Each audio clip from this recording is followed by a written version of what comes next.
Hey everyone, welcome to the Human Clad Podcast, the spot where leaders come to drive the freelance economy forward. So today we have Karina Rehavia. Karina is the founder and CEO of Ollo. Ollo has been a massively successful freelance platform based out of Brazil for creative talent, enough so that it was acquired in 2022. So there's a couple things I can't wait for you to hear. First is just that Karina is a good friend that really has thrived in mobilizing freelance networks for clients, specifically in the creative space. And what you're going to hear is that it's much more than let me just go to a marketplace and put up a posting for talent. It is a full concierge experience. In her terms, she calls it high tech, high touch. So you're going to have a blast in this episode. You're also going to hear about what Karina, one of the new initiatives that she's doing. I'll give you a little hint. It's about influencers and how to enable influencers across your marketing stack. So enjoy, sit back, and then go drive some change. Karina, thank you so much for hopping on. First off, where are you? I am currently in Brazil, in a state called Bahia, which is where I live, on the northeast coast. And do you want to show off your view or? Yeah. Hold on. I always want to show off my view. We always this is. Oh man! Wow. Yep. Yeah. Yep. That beats what I got. We to my right, there's actually a windstorm. All the businesses are closed right now because of wind. So you are in a better place, Karina. Yes, you're in a better place. Oh my God. But so listen, we got a couple different themes. I think the number one theme that I want to hit on is where do you see the freelance economy going? And the reason I ask that is because you've been seeing this for 10 plus years now. You've built a successful company in the space. You're building a new company in the space. No one has a better grasp of where the space is going based off of how you've seen success prior. So I think that's going to be the key theme. Do you want to start by giving an intro to our listeners? Sure. So, thank you, Matt, for having me on the podcast. It's a pleasure to be here. I'm Karina. I'm the founder and CEO of Ollo. Ollo is a talent platform based in Brazil. We work very focused on LATAM talent, but we have talent all over the world, but our main focus is Brazil and LATAM. So we brought, in a way, the concept of open talent to Brazil. So when I was in the US back in 2017, 2018, and I heard about this thing called open talent, which was everything that I believed in and everything that I was already practicing in my personal and professional life. I was just super excited. And I thought, I need to spread the word and bring this amazing concept and all these great possibilities of collaboration to Brazil. And that's what we did in 2020. So we've been around as Ollo for about 4 years. And so that's who we are and what we've been doing. We specialize in marketing, communication, design, and technology. I love it. So how do you define this space? Like what should we call it? Should we call it the freelance economy, open talent, gig economy? Let's not call it gig economy. I hate that word. But how do you define this space? Yeah, I like the term open talent. And that's usually the one that I use to describe the space. Because the freelance economy is contained within open talent, but not only, right? So open talent to me is, as the term says, open talent and not necessarily only freelance talent. So what we see here with the clients that we work with is, for example, a hybrid team. A hybrid team formed of full-time employees, consultants, and freelancers. That's a form of open talent because you're opening something that it's usually or used to be very, very close, where companies could only count on their full-time employees, right? So they didn't have all these possibilities that they have today of finding talent anywhere in the world with every specialty that they need for, a limited time if needed. So very plug and play. So I like the term open talent because it represents this openness of working with talent in many different ways, and also leaves the future open, right? So what the space, it's open. It's open for us to create. It's open for us to evolve. And those of us, you included in the Human Cloud and all the amazing work that you guys do, I guess in a way, you're the one together with all the federal platforms thinking about what this all represents. So I like open talent. I love it. So let's hit on pre-Ollo, right? What were you doing? How'd you get to the space of I want to go launch a freelance marketplace? Let's hit on that. Sure. How many hours do you have? Oh man, I wish I could have. Karina, if I was where you were, we could spend all day. It's a couple of days, so no, I'm just kidding. So I come from an communication advertising background. I actually went to college in the US. I left Brazil and went to college on the East Coast. So I've always been within the advertising agency production companies space, always on the business side. So looking at the business, looking at operations, looking at client relations. And I've always worked a lot with hiring talent in every single project or company that I've been part of. And it was always a pain point for me. So if I needed freelance talent, where can I find the freelancers that I need? My own network would get small. I would always work with the same freelancers. So diversity was completely out of the question. I've always had this really this difficulties with hiring. And I started to realize that it was a common pain point. So pretty much everybody has the same problem. So it's always been something that, in a way, just kind of fascinated me. How can we make things easier and how can we make things better for people who are hiring talents and for talent themselves? Because on the other hand, talents always have this question, am I getting paid? Where is the contract? I've started working, but my contract is not here. So, who is this client from the other side of the computer? I mean, can I trust this person? Yeah. So all these things have always sort of like surrounded my mind, and I've always thought about them. And then I had the opportunity of spending some time in New York between 2017 and 2020, right before the pandemic. And I saw this incredible new landscape of talent platforms, and not much going on in LATAM at that time regarding talent platforms. So I thought, wow, this represents me. This is what I believe in, and this is what I wish I had those when I was hiring so much talent, right? So I was actually in New York doing the expansion of an advertising agency here in Brazil called Live.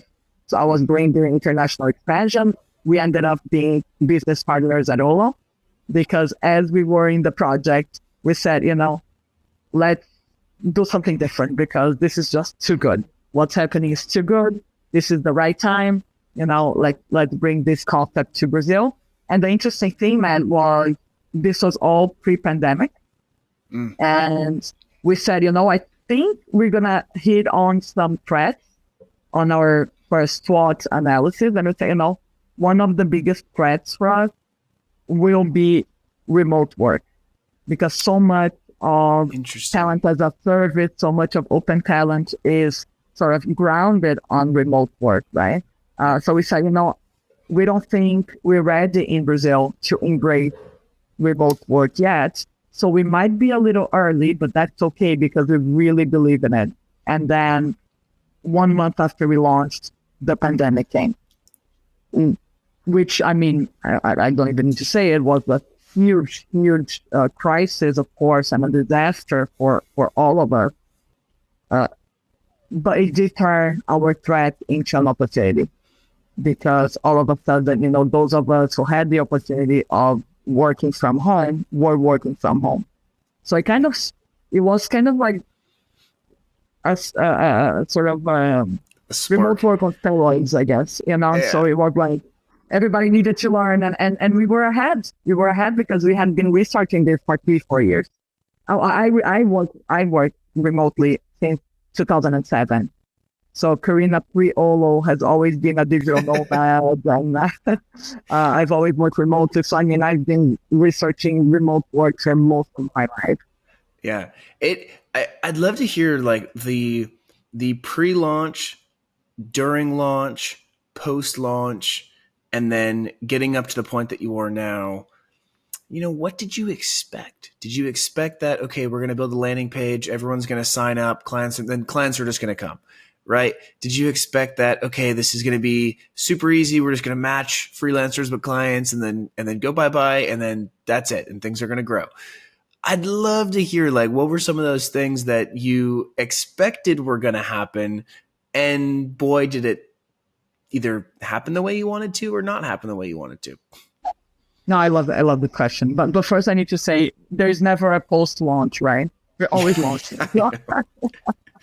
We've been launching for 4 years because every day is such a learning experience. And, every day we try to make things better. And so we're always in this always beta sort of mindset at Ollo. But it's interesting because the expectation that we had was that things were going to be a bit slower because of remote work and because we planned Ollo pre-pandemic. We thought, let's see how it goes. Maybe we're going to have to like really develop strategies in order to kind of convince people that remote work actually works and all of that. So we had this expectation as we were launching, and everything changed really fast because the pandemic was, from one day to the other, like, okay, we're in the middle of it's a pandemic and we all need to stay home. So that was a big change. I think maybe the first big change that we experienced, where things were very fast for us. So I guess we didn't expect to grow so fast. We didn't expect people to need our services so fast because we thought we were going to, in a way, have to show them that they needed what we were selling them, and they were actually looking for us saying, oh my God, I need this, So that was one big thing. And something really interesting that happened as we were launching is that I watched a YouTube video. I forgot his name now, but he's a consultant. I'll email you later so you can put on the description of the podcast. And I mean, this is not my first time in the rodeo, right? I mean, I've had startups before, but the concept of an MVP, I think this was the first time that I actually had the grasp of the concept. Yeah. And I watched this video, and this guy was talking about how Airbnb launched, and he showed Airbnb's landing page. And I said, this is it. So it was really important to actually make an MVP that was an MVP. So we had a landing page and an Excel spreadsheet. And one tab was possible clients, and the other tab was every freelancer we've ever known is going to join us because we're going to ask them to join us. So we started with what we call the founding members. So we had a couple of freelancers on it, and we just started getting a client that, in my 20 plus years in advertising, I had worked with my business partners and all that. So that's how it started. Just doing the match, very, very manually and very organically. And I remember the first talent that actually signed up on our landing page. And I talent meaning the freelancer, right? The freelancer that signed up, not because we asked them to, but because they actually wanted to through the landing page. And I remember I forwarded this to my business partner, Lucas, and I'm like, oh my God, Lucas, they want to be part of it. So, yeah. That is so, and just to clarify too, so was this just Brazilian talent? Was this all of LATAM talent? Was this a mix of global? What was the focus? The beginning was Brazil and the US. So Brazil that's how and we the started US. on the US Oh, already. So interesting. because I was coming from New York, I had Yeah. just spent 3 years in New York. I said, why not just take all the network that, well, I've been doing for, again, 20 plus years since I went to college in the East Coast. So I know a lot of people there, and I know a lot of talent, a lot of freelancers, I know a lot of clients and companies. So which it just makes sense for us to also be in the US, especially because, well, Brazilian talent or Latin talent is a very desired type of talent. Yeah. So we're, winning awards everywhere. And so we know that a lot of American agencies, a lot of American companies want to work with, especially Brazilian talent, but also Mexico, Colombia, and Argentina. And I mean, amazing creators. But it used to be very hard for companies because they would need to import that person to the US. And it's a very bureaucratic, expensive process. And with remote work, and with talent as a service and all of this, these companies can access Brazilian talent without necessarily needing to move that person to the US. So that's one thing. And then, our currency, it's devaluated, and it's been for, at least 6 years compared to the US dollar. So it becomes, very, very interesting for American companies to work with Brazilian and Latin talent. So we saw that opportunity, and that's why we decided to launch Brazil and the US. Yeah. Gotcha. So it was Latin America focused talent, US companies. That makes total sense. And what was the pitch like? Like, especially let's go like early days and now. Why were these companies diving headfirst? I think I think that the American companies were coming to us for the reasons that I just mentioned. Mm-hmm. So they said, this is a great opportunity for us to work with Brazilian talent and Latin talent in general, without having to have those people physically within our offices in the US. So I think for American companies, that's why they came to us. And I think for Brazilian companies is what we were telling them within our pitch is, there's a new way to work with talent. And as we were launching with the pandemic starting, I think a lot of companies were, looking for new ways of doing things because the old ways were pretty much out the window, right? Yeah. So when we began our conversation today and you said, where do I see this going? Where do I see this landscape of freelancing or open talent going? And I think there's no return, because what maybe during the pandemic was something like, okay, we need to work remotely because of a health issue and because of a pandemic that's happening. Now people are like, oh, I like this. I want to work remotely. A lot of people, some people don't want to work remotely, and there's space for everybody. But a lot of people like working remotely. So I think, it's all here to stay.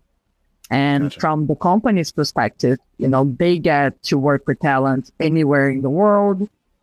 They get to access talent whenever they need and stay with that talent for as long as they need. So I think there's a lot of benefit for both sides. And what does it look like in terms of, does it look more like a staff aug? Here's someone that you're going to have for 3 months, 6 months, 9 months, 12 months. Does it look more like SOW work where it's more project based and outcome and deliverable based?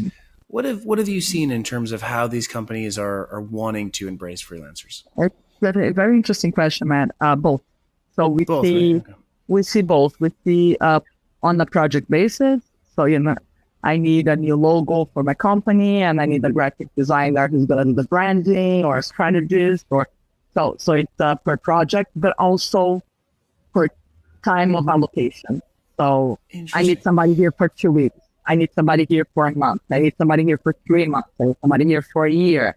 And then within that time frame, they're going to do whatever needs to be done. So we see, I would say half and half right now. That's fascinating. And what Do you think, do you see any differences between LATAM talent and US talent in those regards in terms of the way the contracts are set up? Not so much, because we're very flexible at Ollo in terms of what's best for the client, and then we look for talents that would like to work in this way. So the first question that we ask to the client is, what do you need?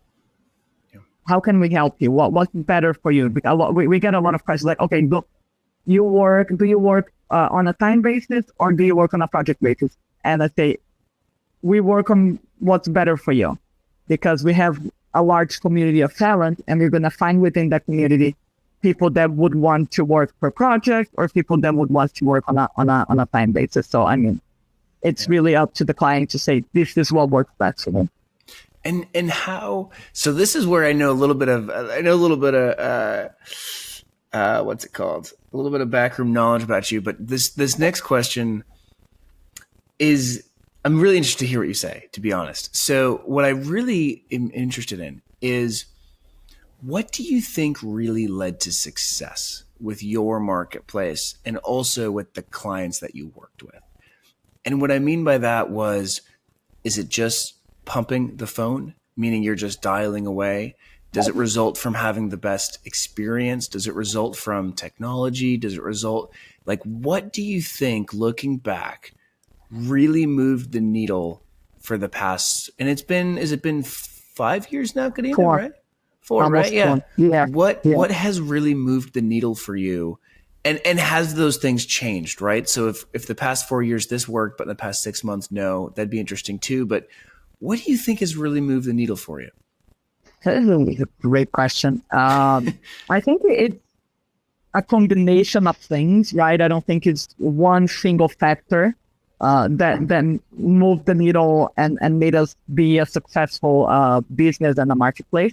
But I think a couple of things. And I think flexibility, like I was just saying, I think that's a big one, because I think companies are used to sort of having to work one way or the other, right? And we're all about openness. And that's why I embrace so much the term open talent.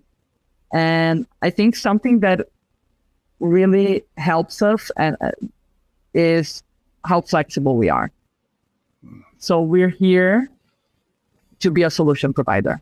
Of course, there's limitations to this, right? So, I mean, we don't do anything, or, not everything is possible, but we always try to make everything possible. And I think that's a winning strategy for us. So I would say flexibility for sure. The quality of our talent, that's another. So the way that we can do this, what we call the hyper curation. Yeah. So not only are we looking at the best talents for a specific project, but we're also looking at that project. We're looking at that brief. And if the brief doesn't make sense, we can never do a good match. So I'll give you an example. Maybe a client will come to us and say, I need this profile of talent and I have this much money to pay. And if that's not adequate, if that's not a match, we're going to say, you're never going to get what you need for the money that you have. So we're not going to succeed. So let's take care of this first. And then it's just so much easier for us to succeed because the brief makes sense. And I think a lot of times from observation, what happens is there's not this clear, transparent communication at the beginning. So expectations get broken and not aligned. So we're very transparent to what we think is a successful project or process and what's not. And if we think it's not, we don't even take the project on. So that's something. So you hit on, flexibility, right, is the first thing. Cool. But I think, and this term is, I'm just going to use stupid business jargon. I don't know a better term for it, but like real client centricity, right? So instead of saying we're going to invest all our money into the tech and it's going to be a self-service marketplace, which I think that's been one of the things we've heard repeatedly and has never worked. But instead, you're saying we're going to work with the client. We're going to give them transparency into we think this is going to work. We don't think this is going to work. We're going to work with them in terms of is this going to be a time-based or an outcome-based type engagement. That is pretty crucial. Now, how has it been scaling?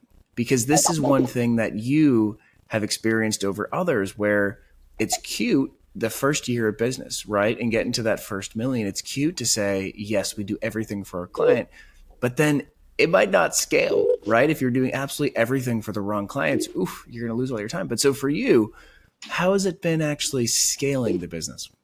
No, and I love this question. But before I answer that, I just want to press upon something that you said is so interesting about sort of the self-service model, right? And I mean, nothing wrong with that. And we know of so many freelance platforms that, are there and they're so successful and they've been working this way. To us, it was a choice. Do we want to work this way or not? And we in a way, we saw that and really acting as, for example, a concierge, let's say, to the client, where they're going to tell us exactly what they need. And we're going to get them the perfect matches for what they need. And we put ourselves, when we were making this decision and having to choose this, we put ourselves in the client's shoes, because we usually are in the client's shoes as well, right? We're all hiring freelancers, within marketing and advertising. I said, I don't know if I want to hire somebody without talking to anybody. Like, I need to talk to somebody. And I think one of the going back to sort of the winning strategies as well is our approach to being high tech, high touch. And we started being high touch. And now we're getting to the point where we are high tech as well, with, new partners coming in, investment, all that. So what we realized is within the hiring process and the matching process, there's so much that's human. And there's so much that's intuition. And, we're not there yet with technology. So we cannot replicate the human intuition, right? So we're very high touch in that way. And then your question is perfect. How do you scale human intuition to other humans?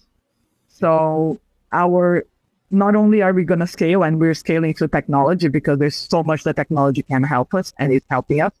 But to us, the success within the match is the humanity behind the match. And for that, we're developing a lot of programs we've been developing in the past, but we have one specific program that we launched last year. It's called Ollo Curator.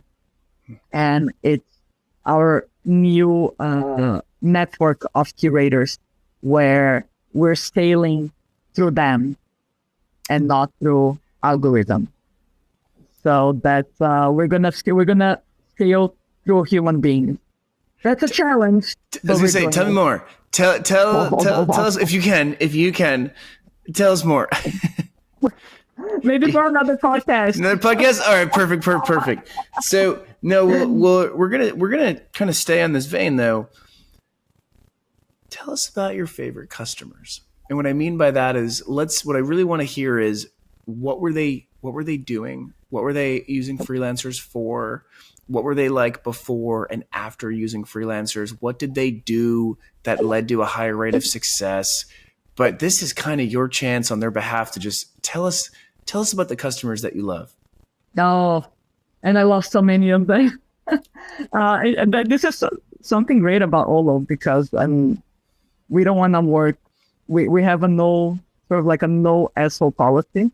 Like, we don't want to work with assholes, and we don't want to work with people that we don't think, are good for the talents that we bring in, because we have a responsibility, right? We can't expose people to bad people, and there is good and bad. According to our values and our mission and our everything that we stand for, we can see that difference, right? And I mean, we have in the past, and we try to do things like not catering to some clients because they were hurting our mission and hurting our values. But anyways, talking about the ones that we love, It's just so great to see the transformation that a client or a company will go through once they start adopting the open talent format. And I think one in specific was somebody who was used to working with big structures and big agencies, and she wanted to bring a lot of her communication structure in-house. But I mean, she was scared because it's like, I'm used to working with these huge structures, but on this new company that I'm leading now, it doesn't make a lot of sense for me to do that. And I said, it's okay, we'll hold your hands until you feel absolutely sure that this is what you want and this is what you need. We can have a 1-month contract, we can have a 3-year contract, it really doesn't matter. So just, trust the process. And if it's not a good process for you, just pull the plug and everything's going to be okay. So, and she's been with us for now almost a year with her in-house, and she's super happy. And, the in-house is just getting bigger and bigger. So I think that's one case that I like to tell. And do you see, is it common where working with one freelancer leads to 2 to 4 to 8 and plus, or does it usually just they want one and that's it? What do you see with that usually? Everything. I see it all happening. So we have clients that have one freelancer and then they need somebody else, and then they have another freelancer. So the process is just a little bit slower in that way. Yeah. And we also have clients where they started with one freelancer and 2 months later they had 17 freelancers. So I think it really depends on the profile of the company or the project, and also of the person managing the process. So there are people that they just embrace it really, really fast. And in this managing, who is usually in the team that's taking this forward? And I mean, from the client side, do you notice a pattern in terms of it works best when, this probably is not related for you guys, but like when a VP of strategy is the one that takes over and they're supported by procurement and they're supported by legal. But do you notice on your side, is there like a perfect client? We call them an ICP or what, but is there that perfect client person or client team? Yeah, the perfect client is the one that really wants to make this happen within the company.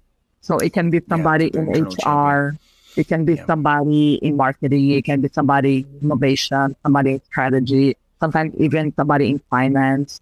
So that person who really sees the advantages and the benefits that the company will have by adopting an open talent strategy, that's the perfect client. And it can be in several departments, right? So it's not within, it's somebody in marketing or it's somebody in HR. So, but that's where they need the support of HR and they need the support of compliance and procurement, right, per se. Yeah. And have you been able to see like a standard playbook to get these people going? And what I mean by that is very common. They would say, hey, I want to champion this, right? And you, okay, what do you want to champion? And so what we've seen is step 1, identify the unique opportunity for them, right? Because Airbnb versus a Microsoft versus an Alphabet, they're going to have different terms and ways to bring it across. Step 2, usually start small, get a win, and then, share that win across the company. Step 3, usually start to formalize that, enable people to be able to use the service as well. But so for you guys, have you seen like a standard playbook of, all right, if we do step 1, 2, 3, 4, 5, 6, then we can take this internal champion and get this scaled across the company? Yeah. So no, absolutely. So I think the first step is for that person to have support. So no, they can't do it alone. So they need HR in many cases, right? I mean, in startups, for example, pretty much the founder or the co-founder, they'll decide everything, and that's the end of it. But in bigger companies, enterprise clients, they usually don't act alone. They have to sort of act in a gang, right? So they need the support of somebody there. And what you said, start small, start with one project is what I see working and what I always advise people to just do a small experiment and see how that goes, and see how the structure responds to it, and see how you respond to it. And usually everything responds well, and that's why we keep growing, because if you want something that didn't work, we would be out of business a long time ago. So, Yeah. but yes, and then like you said, I think once they can show off in a way that what they brought into that structure really works, then people are like, oh, and we see this all the time. Like, oh, somebody from the other department gave me your contact, or because it starts growing within the company, right? Yeah. Now, okay. So I think this is going to be like the last theme. Okay. So let's hit on what's next. And what I mean by that is twofold. What's next for the industry? What's next for you? You pick whichever one you want first, but you go. Oh my. Okay. So, well, what's next for the industry? Well, I wish I knew. I wish I had the crystal ball, to be like, that's where we're gonna go. We got the data, Karina. We can, we'll show you after. We do kind of have the data to show, but yeah, keep going. But, I mean, it's just going to keep growing. That's what I believe in, and I think more and more companies are going to understand the value of working with freelancers and working with open talent. So I see definitely still a growing curve. So that's what I think, I think a lot of companies are going to work with hybrid teams more and more. So mixing within a squad or within a team, full-time employees with freelancers. So I think it's going to continue growing this way, right? So, I mean, I have insights and I have ideas, but really I can, say, okay, this is where we're going. And also because, like I said in the beginning, it's open, right? It's open talent. So I'm just always curious to see, okay, what's next and what can we do differently, and how can we take this freelance economy and make it better and make it more agile so I think the future is there for us to build together. And but I think it's definitely a growing curve. In terms of Ollo, we just launched in the end of 2023 our influence marketing branch called Social Talent that you know about. So for us, and it's been going great since launch. So we've had a couple of projects in already and a lot of interest from companies. So we're going to be spending a lot of time and energy into growing Social Talent. So that's something that we're going to do. We're also going to give us the spiel too. Give us the spiel on Social Talent. Yeah, of course. So Social Talent is pretty much the same hyper curation methodology that we use at Ollo to find the best freelancers or the best mixed team for the client within design, communication, marketing, and technology, which are the industries that we serve, but for influencers. So micro and nano influencers and content creators. So pretty much the insight was we had already so many people within our community of talent that were micro and nano influencers, but they weren't acting as influencers through Ollo. They were doing copywriting work or design work or social media work, and then we started realizing that these people are actually content creators within their own channels, right? And then we realized that the same methodology that we had at Ollo, we could apply to finding the best content creators for a brand or a campaign. So that's what we're doing with Social Talent. So it's been great.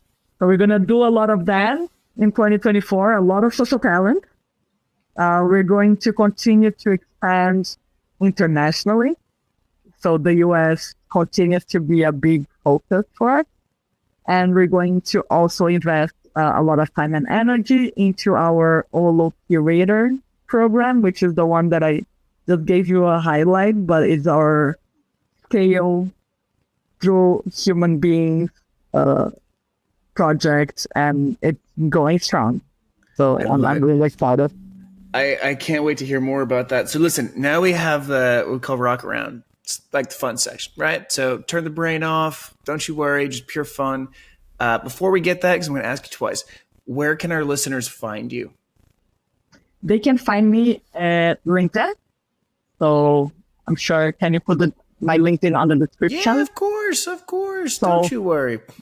Connect to me on LinkedIn. Also, Ollo, OLLO.is is a good place to find us as well. But I think LinkedIn is the easiest and the quickest way. I love it. Okay, Rocket Round. First question. What is your favorite activity to do at your dream beach house? Oh my God, lay on the hammock and do nothing. That's incredible. I'm great at that. I'm a pro. I'm a pro. Okay. I'm doing nothing. Now you gotta, at one point you gotta eat, you gotta drink, right? So what are you eating and what's the drink of choice? Right. So eating, I love vegan. I'm not strictly vegan because I do eat fish sometimes and I do eat my occasional cheese, but I do love vegan cuisine. So I've been actually doing more and more of that. For drinks, beer. I'm a beer drinker. I love wine as well. And coconut water, because within here, our area, we have about 300 coconut trees.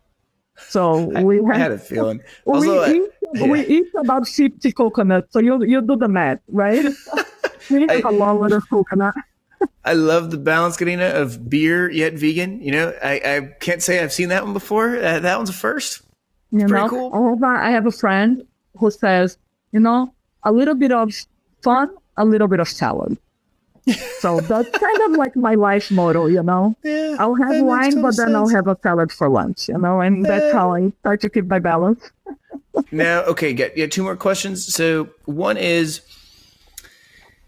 do you even watch TV, or is it such a dream over there that you just don't even need it? No, I do. You do? Okay, No, so now what is do. the go-to show right now or movie? Oh my God, what was I watching? Well, I didn't watch a lot within the Christmas holiday, so I was pretty offline when listening that song. Yeah. But I did watch the last season of The Queen. Oh, we never watched that. Yeah, is it good? Yeah. This is me just selfishly seeming cool to Fornia, to be honest. This is what I use these really questions for. It's really good, and just the way it's filmed and the photography and just the script writing, and I think that was the last thing I watched that was over the holidays. Now, okay, favorite book? Oh my God, so many. Pick two. Okay, Can you pick two? That's something easier. Okay, so Sorry. Actually, that's the kind of question I need to prepare for. You ask me about the future of our industry. I'm like, yeah, okay, no problem. But like, favorite book, I'm like, don't do this to me, man. 100 Years of Solitude is one of my favorites by Gabriel Garcia Marquez.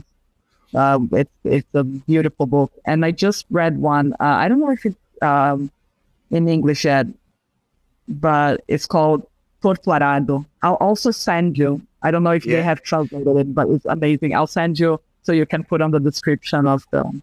Perfect. So that's 100 Years of Solitude. I read many years ago, but Torturado I just read over the holidays, and it's very, very good. All right, last question. Favorite animal and why? Song. Oh my God, I thought you were going to say, what's your favorite song? And I'm like, no, I'm not that cool. No, I'm not that cool. We end it with animal. Oh, animals. Ducks. Yeah, what and type I'll of tell duck? you why. Ducks. Oh, ducks! I love ducks. I think they are so intriguing, and I'll tell you why. Because as far as my knowledge goes, they're the only ones that can swim, walk, and fly. And I think they're just genius for that, because they can do it all. I see a duck. Do they swim or do they just float? They don't. No, they float, but no, they actually swim. They float, but but they can live on water. That's going to be your highlight video, by the way. You What? doing the floating thing. It's going to be your highlight video. Yeah, I was gonna go on a meme on that, and it's gonna go viral. Exactly. You never know. Hey, we'll use Social Tap for that, right? I'm ready for fame, man. Karina, this was beyond a blast. Thank you so much for hopping on. And everyone can find you ollo.is, and your LinkedIn will be in the show notes. Sounds good. Thank you so much for having me.